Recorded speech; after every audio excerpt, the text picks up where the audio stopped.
they needed to do for that. The offense was fantastic.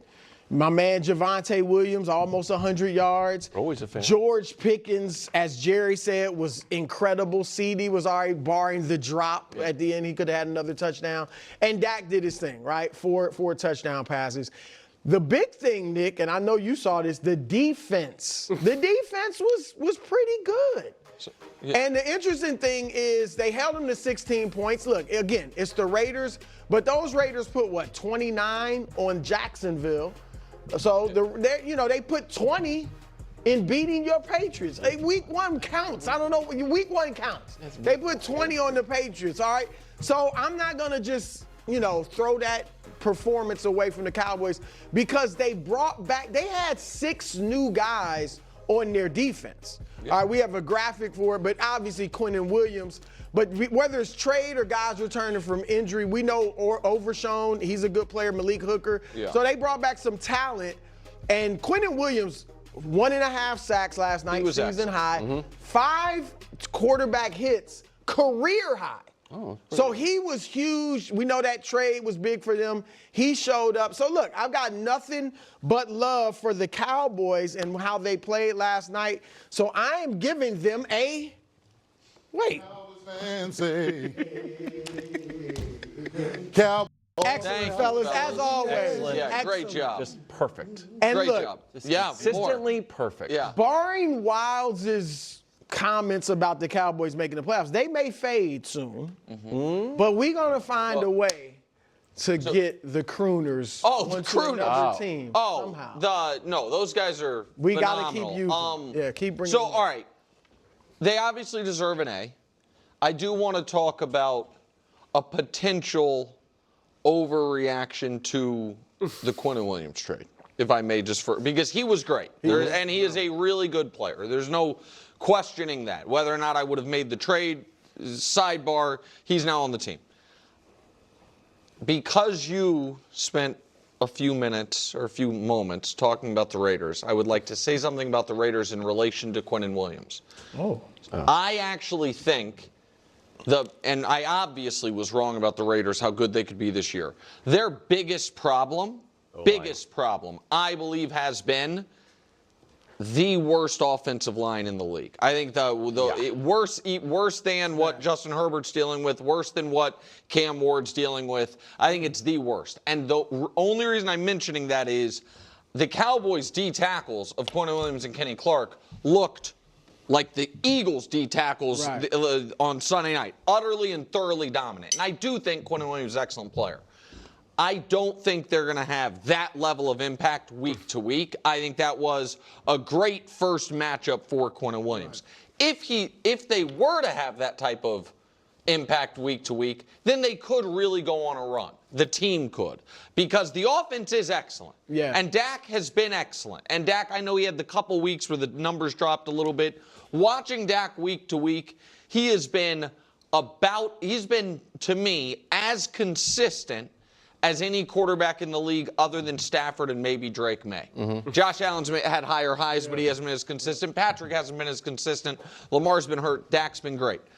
And that was a great win for Dallas, and Pickens was phenomenal. Yeah. Guys, can we just... Oh, my gosh.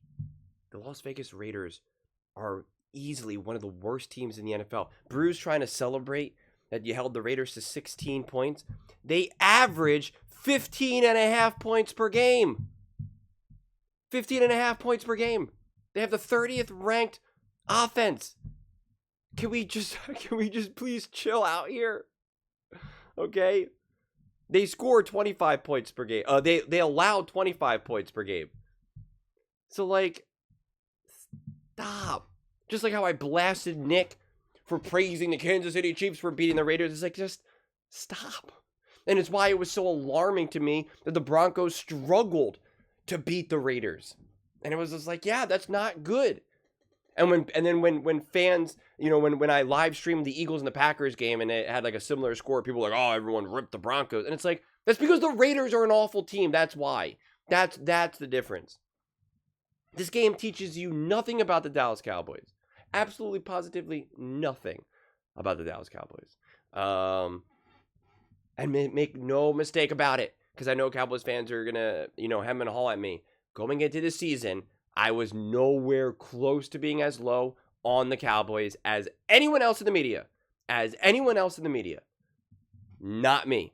I said I think Dak's going to have a great year. I think they're going to have be really successful offensively. I believed in their defense more than what it showed us, honestly, because I was like, I actually like the hire for the DC with Eberflus and whatnot. So like, I'm not here just bashing the Cowboys just because I want to bash the Cowboys. But this game tells you absolutely nothing. This is the type of game that the Cowboys and Dak have consistently won, and this is exactly how you would perform. I was talking in the comment section. They said, "Oh, it'll be interesting how the Cowboys look against the Raiders," and I was like, "The Cowboys should definitely easily win against the Raiders." And someone was like, "Yeah, probably, but I don't know." And they started saying a bunch of other stuff, and I'm thinking to myself, there is no I don't know. Like, well, what about no? The Cowboys are going to win this game. It's going to be a very this is exactly what you would expect this game to look like. I mean, you're throwing like a wide open passes in the end zone. You're throwing a pass to Pickens, who then gets the ball and is able to like run around in circles and get into the end zone with like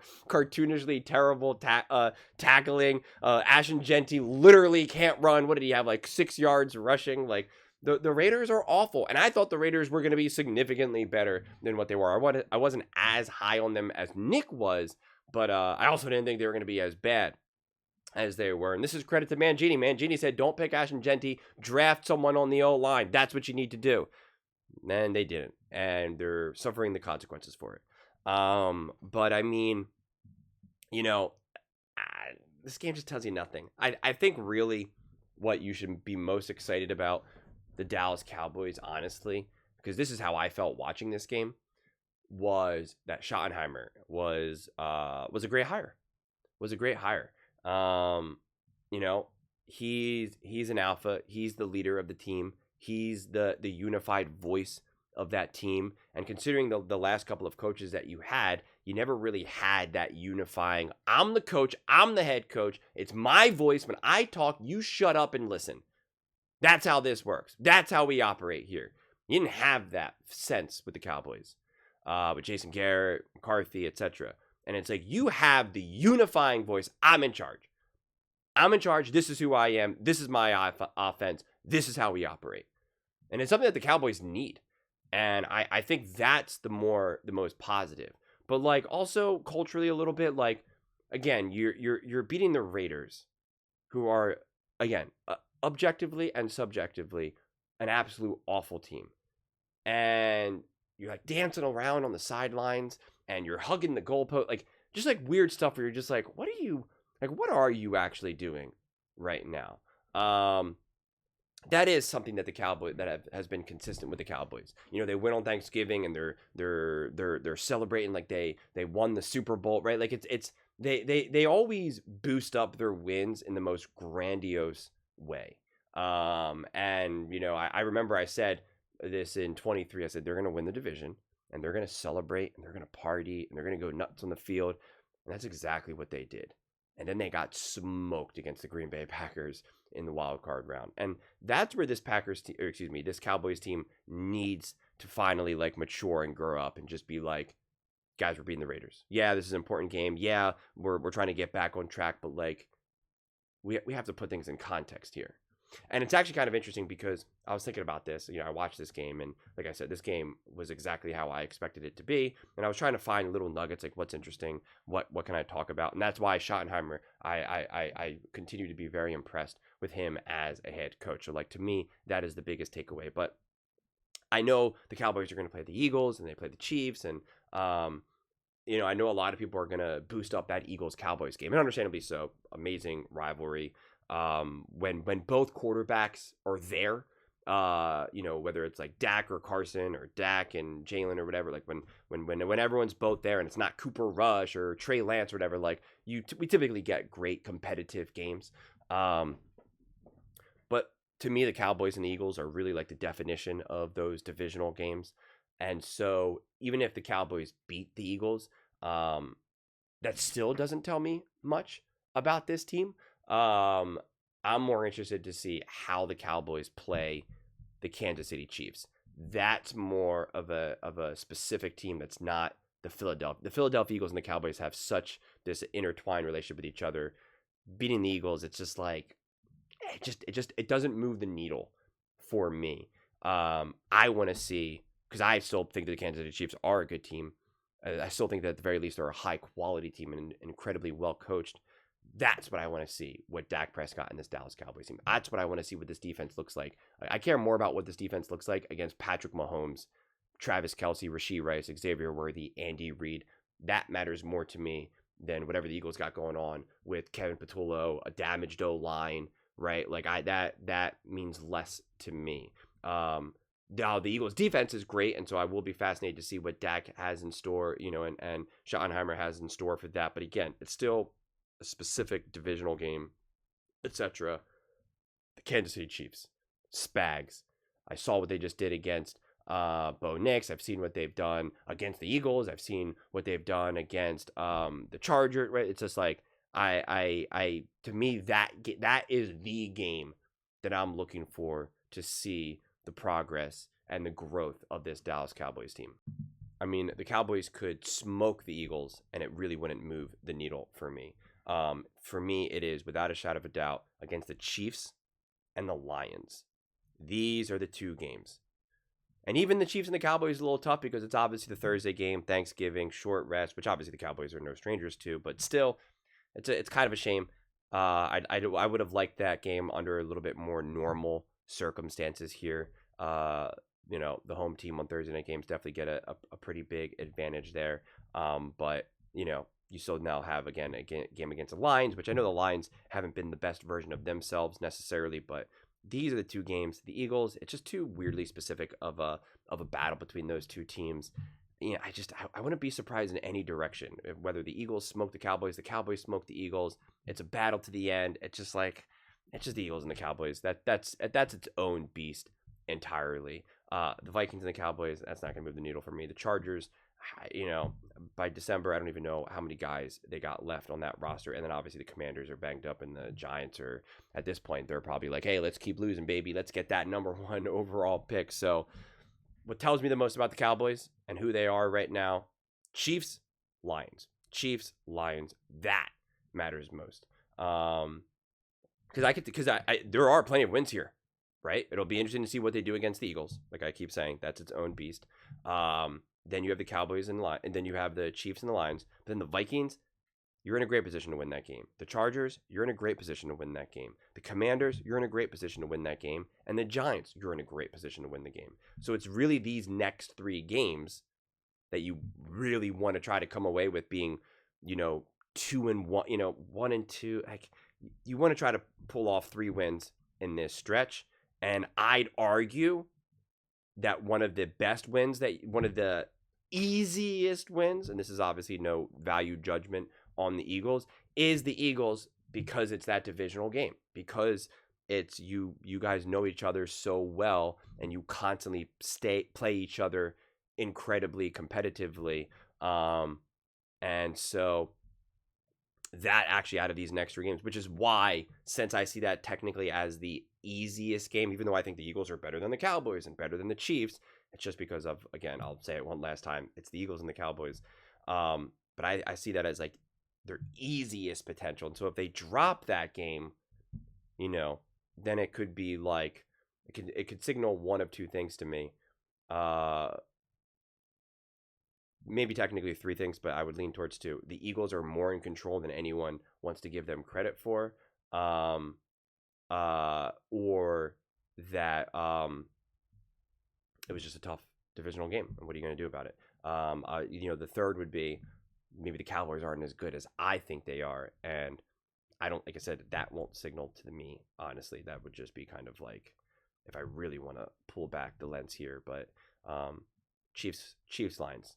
If you're a Cowboys fan and we're going to keep doing the whole ranking system, and is this an A game, a B game, a C game, a D game, whatever, it's like, if you want to know who the Cowboys are right now, how do they play against the Chiefs? How do they play against the Lions?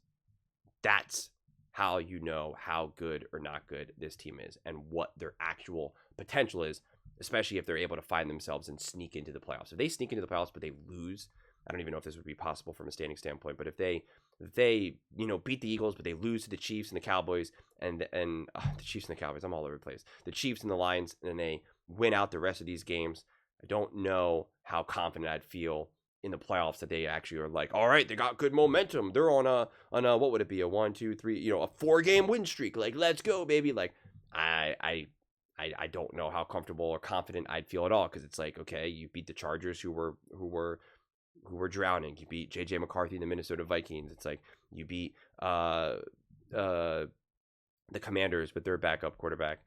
You got the Giants. Is it Jameis Winston? Is it Russell Wilson? It's like, wouldn't feel good about it. So, but the good news is we get those answers over the next couple of weeks. So that's the good news. We get those answers over these next couple of weeks. But those are just my thoughts. I'd absolutely love to hear yours. What do you guys all think about the Dallas Cowboys? How do you feel about this game? Are you celebrating? Are you singing songs and dancing? Do you believe that this is the turning for the Dallas Cowboys? Let me know your thoughts in the comments below.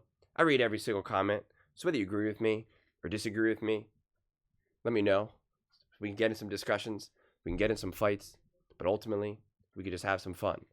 And please don't forget to subscribe, as I really want to build an awesome community here. It is hard to dance and talk. I don't think I'm very good at dancing or talking at the same time. I can do both separately, but not at the same time. So please don't forget to subscribe. Please don't forget to give this video a thumbs up. Thank you so much. See you next time.